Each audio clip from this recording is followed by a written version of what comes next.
je me définis au départ comme une femme de communication. Je suis arrivée à l'INSEM pour prendre en charge le bureau de presse de l'INSEM.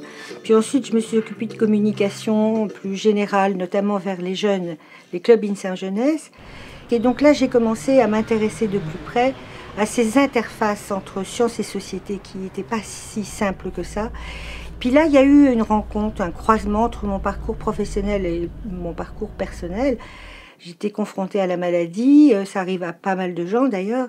Et là, j'ai découvert, à titre personnel, les associations de malades. J'ai vraiment pris conscience du rôle incroyable que ces acteurs jouent. Donc c'est là où les choses sont parties, c'est-à-dire qu'à ce moment-là, j'ai été voir la direction générale de l'INSEM pour lui faire une proposition qui était de développer, de réfléchir, en fait au départ de réfléchir sur les associations de malades, et c'est là où le GRAM a été créé. Le programme de travail des GRAM. Oui, moi je suis quand même assez intéressée de savoir qu'est-ce qui peut intéresser un chercheur, en dehors de l'aspect financier, de travailler avec une association.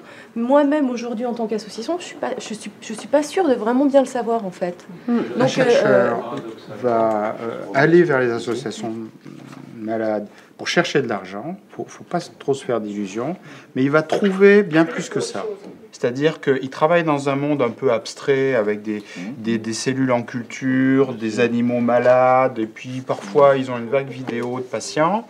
Là, ils rencontrent des vrais patients, des vrais de vrais, et ils sont généralement surpris, du moins dans mon domaine, par la pertinence des propos du patient. Ils se disent, bah, tiens, ce que moi je fais, bah, ils arrivent à faire un lien avec leur recherche.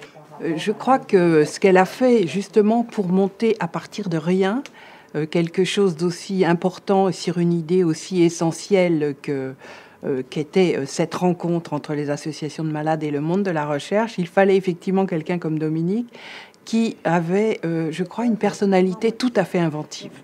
En travaillant quotidiennement avec Dominique, je peux dire qu'elle a son style qui est tout à fait particulier, qui lui ressemble beaucoup.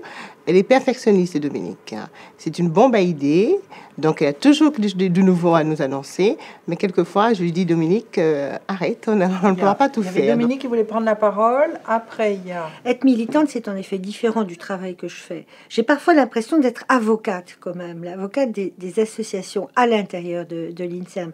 C'est-à-dire que c'est des gens qui sont incroyablement motivés, mobilisables, qui ont des tas d'idées, d'innovations. Donc si un jour je peux devenir une bonne militante comme ça, je serai très contente. C'est quelqu'un qui considère que le monde de la recherche ne doit pas être replié sur lui-même, mais au contraire doit s'ouvrir à tous les acteurs sociaux. C'est quelqu'un qui fait le lien. Je pense que le chantier de la citoyenneté est un chantier ouvert aujourd'hui. Je pense que, je ne veux pas dire qu'elle va faire une carrière politique, mais je pense qu'elle serait tout à fait capable d'animer de façon extrêmement intelligente les nécessaires débats citoyens sur le futur de notre démocratie qui en a bien besoin.